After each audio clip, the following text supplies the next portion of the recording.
अस्सलाम वालेकुम dear student. आज हम डिस्कस करेंगे डॉन न्यूज़पेपर का एडिटोरियल जिसका टाइटल है चोलिस्तान प्रोजेक्ट। बहुत इंपॉर्टेंट टॉपिक है।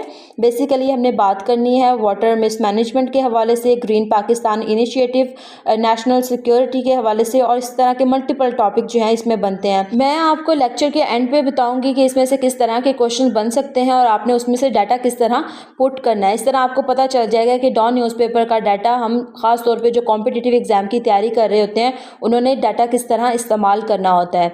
अब ये सारी चीज़ें जो है, चोलिस्तान कहाँ पे है, लोकेशन कहाँ पे है इसकी, हम इसकी इतनी ज़्यादा बात क्यों करें, ये सारी चीज़ें हम डिस्कस करते हैं मैप के थ्रू। तो ये है पूरे पाकिस्तान का मैप, और ये जो हाईलाइट किया गया है एरिया, ये है यहाँ पे चोलिस्तान। पाकिस्तान का सबसे बड़ा डेजर्ट है और ये पार्ट है चोलिस्तान डेजर्ट, पार्ट है थर्ड डेजर्ट का। जो थर्ड डेजर्ट है ये पाकिस्तान का सबसे बड़ा डेजर्ट है। चोलिस्तान डेजर्ट को रोही डेजर्ट भी कहा जाता है। ये सारे आपके एमसीक्यूज बन रहे हैं इस तरह कि चोलिस्तान डेजर्ट कहाँ पे है, आपको पता होना चाहिए कि पंजाब पे है। मजीद क्वेश्चन आ जाए कि पंजाब में है लेकिन कौन सी साइड है आपकी, नॉर्थ साउथ वेस्ट कौन सी है, तो आपको पता होना चाहिए कि पंजाब की साउथ साइड पे है। और अगर सिंध के हवाले से बात की जाए तो फिर आपने बता देना कि नॉर्थ साइड पे है। तो ये सारे इसमें से क्वेश्चन बनते हैं। अगर इंडिया के हवाले से बात की जाए तो यही थर्ड डेजर्ट जो है ये आधा पाकिस्तान में है और आधा जो है वो इंडिया में है। इंडिया में इसको राजस्थान कहा जाता है, थर्ड डेजर्ट को ही। और इसके अलावा जो थर्ड डेजर्ट है इसका एक फ्रेंडली डेजर्ट भी इसको कहा जाता है। फ्रेंडली डेजर्ट इस वजह से कहा जाता है क्योंकि वहाँ पे मानसून सीजन होता है, इस वजह से इसको जो है वो फ्रेंडली डेजर्ट कहा जाता है। ग्रीन डेजर्ट भी कहा जाता है इसको। तो इसके ये सारे जो नाम है आपको पता होना चाहिए कि पाकिस्तान में ग्रीन डेजर्ट किसको कहा जाता है, थर्ड डेजर्ट को कहा जाता है। चोलिस्तान जो है वो पार्ट है थर्ड डेजर्ट का। बेसिकली पाकिस्तान में 3 मेजर डेजर्ट हैं, थर्ड, थल और चोलिस्तान। जो चोलिस्तान है ये थर्ड का पार्ट है और इसके अलावा बहावलपुर में है ये, और लार्जेस्ट डेजर्ट है। ये सारी चीज़ें आपको पता होनी चाहिए। सिंध में भी ये फैला हुआ है कहीं ना कहीं पे, और उसकी नॉर्थ साइड पे ये बनता है, और पंजाब की साउथ साइड पे। आगे आता है हमारे पास एक और मैप जो कि सिर्फ चोलिस्तान डेजर्ट का है। इसको भी आपने अपने माइंड में रख लेना है ताकि आपको पता चले कि जो चोलिस्तान डेजर्ट है इसके साथ कौन से डिस्ट्रिक्ट लग सकते हैं। बहावल नगर है, बहावलपुर है, रहीम यार खान है, सिंध भी इसके साथ ही है, इंडिया है। ये सारी चीज़ें आपको इसकी लोकेशन का पता होना चाहिए ताकि आपका जो ये वाला एमसीक्यूज है ना ये बिल्कुल करेक्ट हो जाए और आपको इसके नंबर मिल जाएँ। अब हम स्टार्ट करते हैं अपने एडिटोरियल को, और इसकी ओपनिंग लाइन्स हैं, दी ग्रीन पाकिस्तान इनिशिएटिव्स। ये वो प्रोजेक्ट है जिस पे हमने बात करनी है, ग्रीन पाकिस्तान इनिशिएटिव्स। इंपॉर्टेंट है और ये चोलिस्तान में लॉन्च कर दिया गया है। 2023 में इसकी बुनियाद रखी थी जब केयर टेकर की गवर्नमेंट थी, और अब जो है ना इस पे काम स्टार्ट हो चुका है चोलिस्तान में। Took off with the launch of 3 business franchise. Franchise कहते हैं जो कारोबारी शाखें होती हैं, उसकी 3 ब्रांचेस जो हैं इसको लॉन्च कर दिया गया है under the umbrella project in Cholistan last week. Umbrella project इसको इसलिए कहा गया है क्योंकि इसमें मल्टीपल प्रोजेक्ट्स हैं, सिर्फ एक पे काम नहीं हो रहा वहाँ पे। दी वेंचर्स, वेंचर्स कहते हैं प्लान को, प्रोजेक्ट को, जर्नी को, और यहाँ पे दी वेंचर से मुराद है Cholistan project. Which are backed, backed का मतलब है साथ दिया जा रहा है, सपोर्ट किया जा रहा है बाय द मिलिट्री। मिलिट्री जो है वो इस चोलिस्तान प्रोजेक्ट को सपोर्ट कर रही है और इस पे काम कर रही है। Promise to serve farmers as a one stop shop solution, क्योंकि इन्होंने वादा किया है फार्मर्स के साथ, वो काफ़ी खसारे में जा रहे थे तो इन्होंने सोचा कि हम आपकी मदद कर देते हैं। मिलिट्री ने सोचा कि हम फार्मर्स को सर्व करेंगे अब से, क्योंकि जो इनके कंसर्न्स हैं जैसे नेशनल सिक्योरिटी के हवाले से, टेररिज्म, एक्सट्रीमिज्म के हवाले से, वो ये सब कुछ सॉल्व कर बैठे थे, और अब इन्होंने सोचा कि हम जो हैं वो फार्मर्स को जो है वो सर्व करेंगे। और इन्होंने जो सोल्यूशन निकाला उनके मसाइल का वो ये था कि वन स्टॉप शॉप सोल्यूशन, कि आपको एक ही दुकान पर सारी चीज़ें मिल जाएंगी। Providing them with high yield seeds, के इनको हाई क्वालिटी के जो सीड्स हैं, बीज हैं, वो फराहम किए जाएंगे। फर्टिलाइजर्स फराहम की जाएंगी। पेस्टिसाइड्स कहते हैं ज़रूरी अद्वियात, वो भी आपको फराहम की जाएंगी एक ही दुकान पे। And fuel eight discounted rate, और इसके अलावा आपको जो तेल है वो भी आपको, फ्यूल जो है आप जिससे ट्रैक्टर वगैरह चलाते हैं, आपको वो भी डिस्काउंट प्राइस पे मिल जाएगा। तो ये इन्होंने जो सोल्यूशन निकाला है फार्मर्स का वो था one stop shop solution. In addition soil testing, इसके अलावा जो मिट्टी है उसका टेस्ट किया जाएगा, एंड अदर रिसर्च सर्विसेज, इसके अलावा जो ज़रूरी तहकीकात के अदारे होते हैं वहाँ पे कायम किए जाएंगे, इस्टेब्लिश किए जाएंगे, will be offered to growers in collaboration with agriculture research institution in the country to encourage कहते हैं कि आपको कोई काम करने की हिम्मत देना, innovation in the most important economic sector upon which depends our food security and much of our export earning. कि इसके अलावा यहाँ पे एक तो ये डिस्काउंट पे काफ़ी ज़्यादा चीज़ें दी जा रही थी, फर्टिलाइज़र्स, हाई क्वालिटी के सीड्स फराहम किए जा रहे थे, पेस्टिसाइड्स, फ्यूल्स और ये सारी चीज़ें, लेकिन इसके साथ साथ सॉइल टेस्टिंग होगी और इसके अलावा रिसर्च इंस्टीट्यूशंस बनाए जाएंगे, इनोवेशन लेके आई जाएगी एग्रीकल्चर सेक्टर में, क्योंकि ये चीज़ें जो है ना, क्योंकि जो हमारा एग्रीकल्चर है ये पाकिस्तान की बैकबोन है, 60% पाकिस्तान की जो पॉपुलेशन है वो एग्रीकल्चर कर रही होती है। अच्छा, तो अगर 60% जो लोग हैं वो एग्रीकल्चर कर रहे हैं तो इसका मतलब है कि एग्रीकल्चर अगर खुशहाल होगा तो इनकी ज़िंदगी खुशहाल होगी इन लोगों की। लेकिन ऑन द अदर साइड अगर यही लोग जो हैं वो बदहाली की ज़िंदगी गुजारेंगे अगर एग्रीकल्चर जो है उसको नुकसान होता है, तो इसकी वजह से हम कह सकते हैं कि एग्रीकल्चर में ये जो इनोवेशन की जा रही है, रिसर्च इंस्टीट्यूशंस बनाए जा रहे हैं, ये बहुत एक इम्पोर्टेंट फैक्टर है, बहुत अच्छी बात है। लेकिन आगे आगे हम थोड़ा थोड़ा क्रिटिसिज्म भी करना स्टार्ट करेंगे कि इसके नुकसानात भी क्या हैं। Innovation in this most important economic sector, अब देखिए पाकिस्तान के 60% जो लोग हैं वो यही काम कर रहे हैं, तो इकोनॉमिक सेक्टर इंपॉर्टेंट हुआ इसके लिए क्योंकि इससे हमें रेवेन्यू मिलेगा, upon which depend our food security. अब मेरे ख्याल में सिर्फ 2023 की बात है या शायद 22 की बात है, एग्जैक्ट मुझे याद नहीं है, तब लोग लाइनों में खड़े होते थे अपनी गंदम लेने के लिए, आटा लेने के लिए, तब बहुत ज़्यादा बुरे हालात थे लोगों के। इवन के जो गांव में लोग रह रहे थे उनके भी इतने ज़्यादा बुरे हालात थे जिनका काम ही सिर्फ एग्रीकल्चर करना होता है, फसल उगाना होता है, तो उन्होंने अपने लिए भी जो पूरी फसल थी कि हम जो क्या खाएँगे पूरा साल वो भी नहीं उगा पाए थे, इतनी ज़्यादा बुरा हाल था एग्रीकल्चर का। तो आपने ये चीज़ भी इसके साथ ऐड कर देनी है, तो बहुत ज़्यादा फूड इनसिक्योरिटी थी। और इसी तरह जब इनोवेशन की जाएगी, एग्रीकल्चर सेक्टर में रिसर्च इंस्टीट्यूशंस बनाए जाएंगे, तो हमारी फूड सिक्योरिटी जो है वो हो जाएगी, फूड इनसिक्योरिटी का हमें सामना नहीं करना पड़ेगा। इसके अलावा क्या होगा कि अगर हमारी फूड जो है वो इतनी बेहतर हो जाती है कि हमारी आवाम अच्छे से खाना खा लेती है और उसके बाद हम इस चीज़ को एक्सपोर्ट भी कर सकते हैं और उससे भी हमें रेवेन्यू मिल सकता है। आगे राइटर लिखते हैं दी GPI से मुराद है green Pakistan initiative was created in 2023। तब केयर टेकर की गवर्नमेंट थी पाकिस्तान में, उन्होंने इस चीज़ को क्रिएट किया था, लॉन्च किया था, to promote corporate farming to attract Gulf investment in agriculture. बात सारी ये थी कि पाकिस्तान तब इसकी इकॉनमी इतनी बेहतर नहीं थी, तो इन्होंने सोचा कि एक ऐसा प्लान जो है वो लॉन्च करते हैं जिससे पाकिस्तान में डॉलर्स आएंगे, इन्वेस्टमेंट होगी। तो जो गल्फ़ कंट्रीज़ है, सऊदी अरब, ईरान, इस तरह की कंट्रीज़ को अट्रैक्ट करने के लिए कि आप हमारे कंट्री में आएँ और एग्रीकल्चर सेक्टर में इन्वेस्टमेंट करें, तो तब ये काम किया गया था। इंट्रोड्यूसिंग कंटेम्प्रेरी बेस्ट प्रैक्टिसेस से मुराद है कि जो जदीद टेक्नोलॉजी है उसका इस्तेमाल किया जाएगा, reducing cost and increasing yield to boost farms export.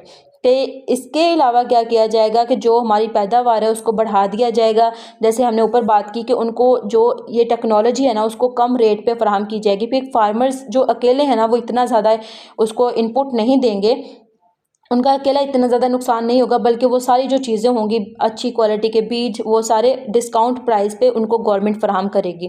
The army has already been given control of thousands of acres of both barren कहते हैं जो बंजर ज़मीनें होती हैं, एंड फर्टाइल कहते हैं जो जरखेज़ ज़मीन होती है जहाँ पे फसल इजीली उगाई जा सकती है। State land in Punjab mostly in Cholistan, के ज़्यादातर जो बैरन जो ऐसी ज़मीन जो कि बंजर होगी, अब आप सोचेंगे कि वहाँ पे किस तरह फसलें उगाई जाएंगी।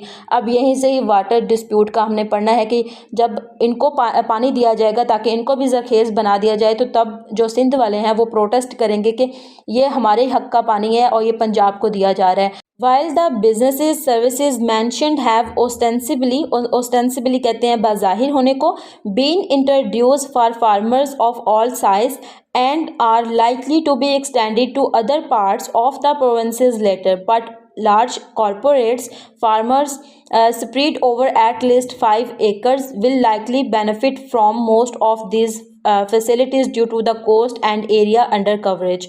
अब यहाँ पे हमारा एक क्रिटिसिज्म बनता है कि ये आपने जो फार्मर्स की हेल्प करने के लिए इनिशिएटिव लिया है, चोलिस्तान प्रोजेक्ट को स्टार्ट किया है कि हम फार्मर्स की हेल्प करेंगे और उनको रेंट पे चीज़ें देंगे, लेकिन यहाँ पे क्रिटिसिज्म ये है कि जो छोटे साइज़ के फार्मर्स होंगे ना उनको ये चीज़ें फ्राहम नहीं की जाएंगी। लेकिन बाज़ाहिर लगता तो ऐसे ही है कि ये सारी चीज़ें जो हैं ये दी जाएंगी ऑल साइज़ फार्मर्स को, जिनके पास जितनी मर्जी ज़मीन है उनको फ्राहम की जाएंगी। लेकिन यहाँ पे भी इक्वलिटी नहीं होगी, इनक्वलिटी होगी, और जो फार्मर्स जिनके पास 5,000 एकड़ से ज़्यादा ज़मीन है उनको ज़्यादा फैसिलिटेट किया जाएगा।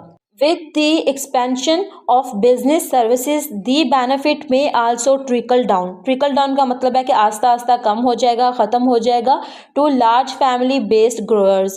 It is apparent, apparent का मतलब है वाज़िया है, ये नज़र आ रहा है अभी तक that the GPI goals mean जो हमने ऊपर पढ़े ग्रीन पाकिस्तान इनिशिएटिव्स के गोल of bringing foreign investors and introducing modern farming practices to improve agriculture productivity and export are largely aligned with Pakistan's broader economic aims.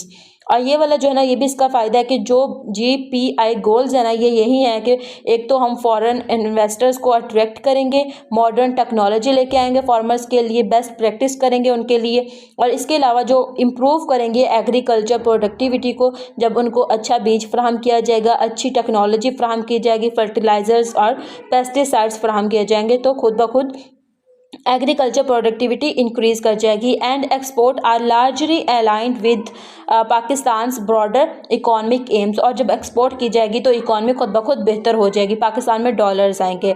How ever the manner in which the initiative was launch during the care taker set up rises question, कि ये जो launch किया गया था care taker की government में, setup का मतलब होता है कायम किया गया था, अब ये जो है ना बहुत सारे क्वेश्चन राइज कर रहा है, इस पर बहुत सारे क्वेश्चन बनते हैं। पहला क्वेश्चन जो है first and foremost question, foremost mean कि जो सबसे ज़्यादा इंपॉर्टेंट है, is the issue of the construction of 2 canals to irrigate land in Cholistan under the GPI controls. देखिए जो सबसे पहला क्वेश्चन है वो ये है, जो सबसे ज़्यादा इम्पोर्टेंट है, कि 2 नहरें तमीर करवा दी गई हैं अब चोलिस्तान के प्रोजेक्ट के लिए, क्योंकि अब जो उनको बंजर ज़मीन दी गई है उसके लिए उनको पानी भी चाहिए, और उसके लिए इन्होंने 2 नहरें बनवा ली हैं under the GPI's control. The project approved by the federal government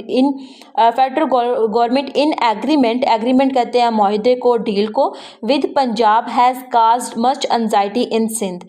anxiety कहते हैं स्ट्रेस को, परेशानी को। अब सिंध में इतनी ज़्यादा परेशानी क्यों हो गई है? इस 2 नहरों को तमीर करवाने की वजह से। अब ये सारी चीज़ें मैं आपको समझाती हूँ मैप के थ्रू। अब देखें ये है मैप, और ये सारे हैं हमारे पास दरिया। अब आपको लोकेशन तो याद होगी कि चोलिस्तान प्रोजेक्ट कहाँ पे था, तो यहाँ पे ये था चोलिस्तान प्रोजेक्ट, और यहाँ पे है सिंध। पहले जो पानी सीधा साधा जाना था सिंध की तरफ, देखिए सिंध के जो लोग हैं ना वो ज़्यादातर एग्रीकल्चर करते हैं, उनके ख़वातीन एग्रीकल्चर करते हैं, उनके मर्द एग्रीकल्चर करते हैं, और वहाँ पे सारा जो लोग काम कर रहे होते हैं ना वो सब कुछ उनका बेस कर रहा होता है एग्रीकल्चर पे। पहले क्या होता था कि जैसे अगर हमने कई बार बात की है 2022 के फ्लड की, तो तब भी उनको उनकी एग्रीकल्चर को ही नुकसान होता था। अब भी ये जो चोलिस्तान प्रोजेक्ट है, पहले जो पानी उनको मिलना था सिंध वालों को, वो पानी अब मिलेगा चोलिस्तान के प्रोजेक्ट को। और वो ये कह रहे हैं कि आप जो हो एक तरफ डेजर्ट को ग्रीन बनाने पर लगे हुए हो, और दूसरी साइड पे जो सिंध है जो ग्रीन है और उसको आप डेजर्ट बनाने लगे हुए हो, तो उनके कंसर्न्स भी सही हैं, वो भी सही बात कर रहे हैं। फिर जो हमारी गवर्नमेंट है उनको जवाब देती है कि जो फ्लड वाटर है ना वो हम इस्तेमाल करेंगे, क्योंकि पहले ये जो सतलुज है ना यहाँ से हमें पानी आता है इंडिया की तरफ से, तो जो इंडिया है यहाँ पे जब ओवरफ्लो कर देता है पानी का तो सिंध में आ जाता है सैलाब। तो जो हमारी गवर्नमेंट है उन्होंने उनको ये वाली बात कही कि हम लोग ना जो फ्लड वाटर है ना उसको इस्तेमाल करेंगे। तो फिर सिंध वालों ने ये सवाल पूछा कि ठीक है आप इस्तेमाल कर लो, लेकिन जब फ्लड का सीज़न नहीं होगा तो फिर कौन सा आप पानी इस्तेमाल करेंगे? तो फिर इसमें से एक क्वेश्चन निकल जाता है, तो इसकी वजह से वो प्रोटेस्ट कर रहे हैं, और ये उनका राइट है, उनको इक्वल पानी देना चाहिए। अब देखिए ये सारी चीज़ें हैं जो कि नफ़रत पैदा करती हैं, एक्सट्रीमिज़म पैदा करती हैं। अब देखिए लोग जो है ना सिंध के लोग वो पंजाब के लोगों से नफरत करना स्टार्ट कर देंगे। हम लोगों ने कल परसों एक आर्टिकल पढ़ा था जिसमें बलूचिस्तान के नेचुरल रिसोर्सेज के हवाले से हमने बात की थी कि इसके बावजूद वो इतना ज़्यादा गरीब जो सूबा है वो क्यों है। तो वहाँ पे भी हमने देखा कि जो लोकल कम्युनिटी है ना वो पंजाब के लोगों से नफरत करती है। तो इस वजह से जो है ना एक्सट्रीमिज़म फैल रहा है, और लोगों जो हमारी गवर्नमेंट है उसको चाहिए कि सारा काम जो है वो इक्वल तरीके से करे, इक्वलिटी लेके आए।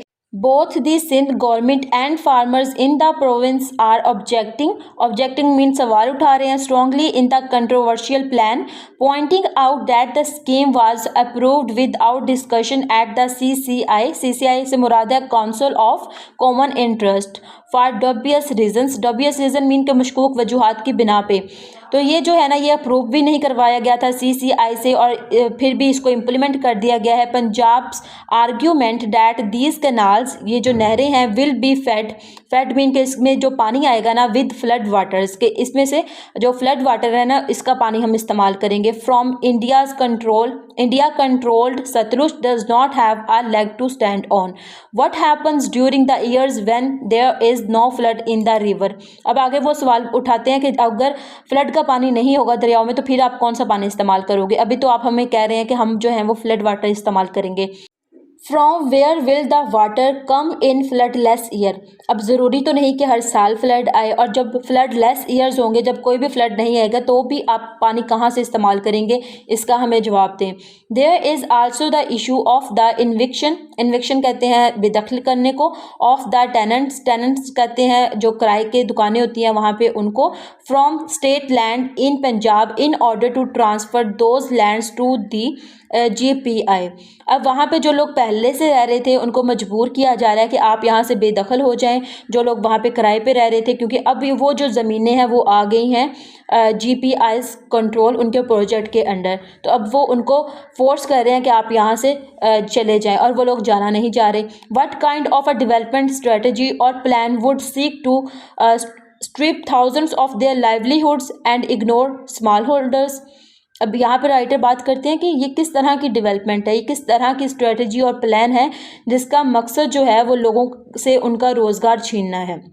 Livelihoods and ignore small holders, जैसे हमने ऊपर भी बात की कि जो छोटे लोग हैं जो कि जिनके पास इतनी ज़्यादा ज़मीनें नहीं हैं, लैंडलॉर्ड्स नहीं हैं, उनको जो है ना वो ये सारी फैसिलिटीज़ फ्राहम नहीं की जाएंगी। और इसके अलावा जो लोग वहाँ पे पहले से रह रहे हैं जहाँ पे ये प्रोजेक्ट हो रहा है उनको भी मजबूर किया जा रहा है आप यहाँ से चले जाएँ। तो वो कह रहे हैं कि ये किस तरह की डेवलपमेंट है जहाँ पर जो छोटे लोग हैं उनसे आप उनका रोज़गार छीन रहे हो।